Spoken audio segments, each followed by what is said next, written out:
Okay, now that I've just spent 30 minutes lighting up my set and getting it just right, the sun has decided to come out, and as you can see, the top half of the screen is now way too overexposed, so that it all looks white and my face looks white.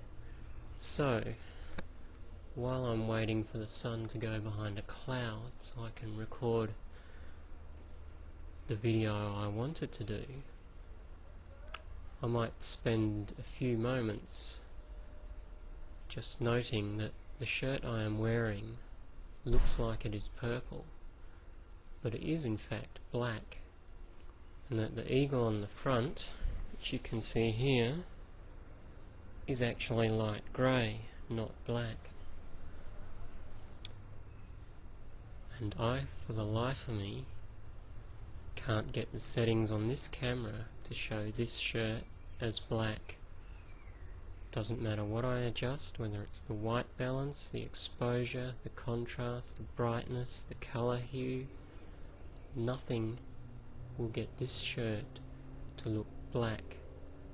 So if anyone has any ideas, I would really appreciate them. In the meantime, as the sun is still out, I thought I might comment on some things happening on YouTube.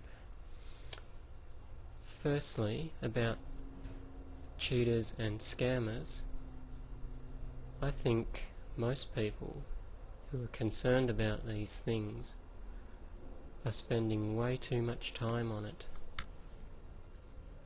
To be honest, from my point of view, I couldn't care less if someone is falsely bumping up the figures on their stats so that they can get on all the lists that supposedly matter.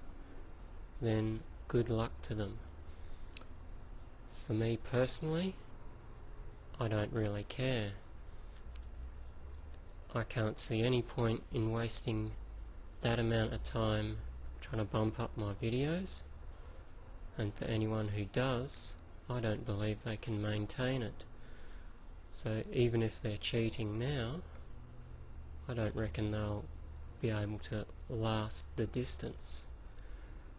Whereas my videos, which may not be quite so popular, are at least being rated and commented upon and favorited and all those sorts of things in an honest way by people who are actually watching.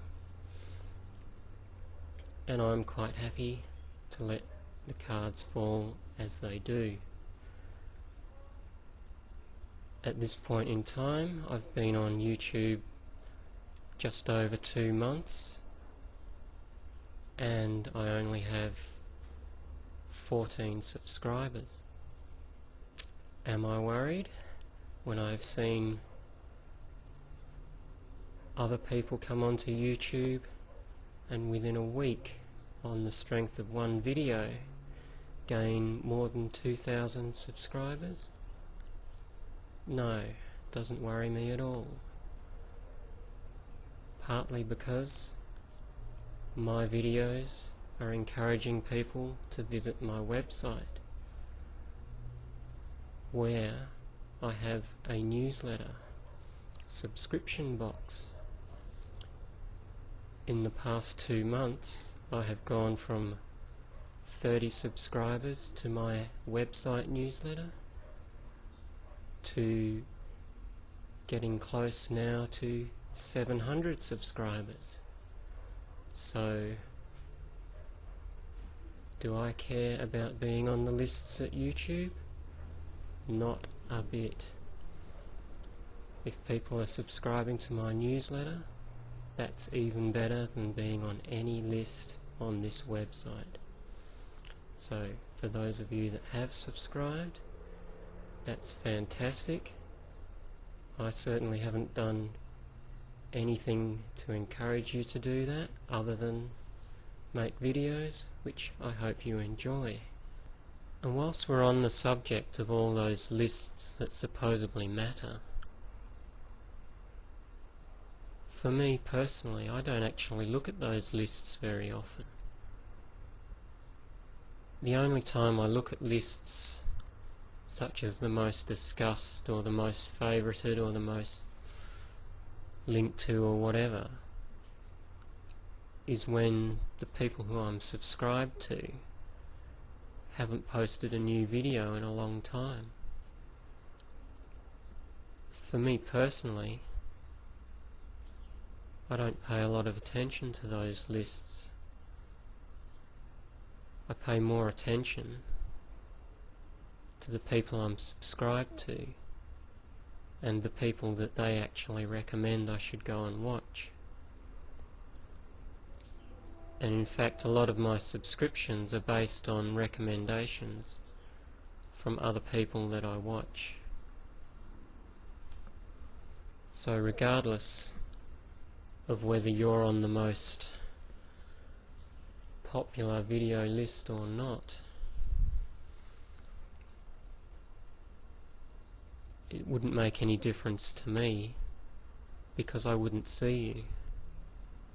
You would need to be recommended to me by someone that I actually watch. So there's something else for you to think about. Maybe there's a avenue there to start paying people for comment.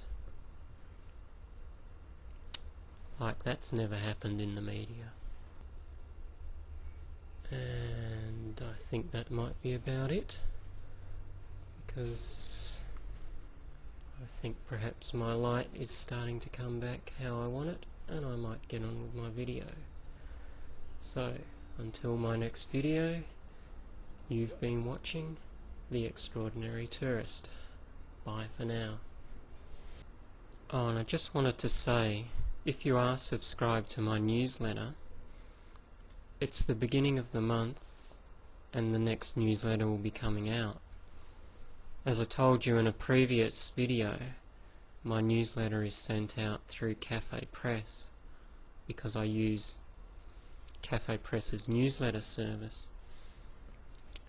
So in the next few days you might want to check your spam folders and junk mail folders and look for an email entitled The Extraordinary Tourist Newsletter, because as I said in the previous video, my newsletter often gets filtered out into people's spam folders, so you'll need to train your spam filter to recognize my newsletter as not being spam.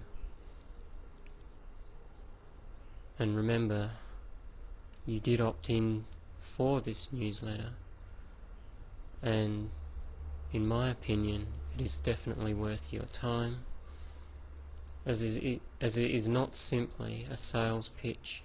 It genuinely does tell you about all the new things happening on my site. So watch out for it. Should be there soon. I haven't sent it yet, but hopefully by the middle of next week, somewhere around November 6 and 7 at the latest, it should be on its way to you. So watch out for it.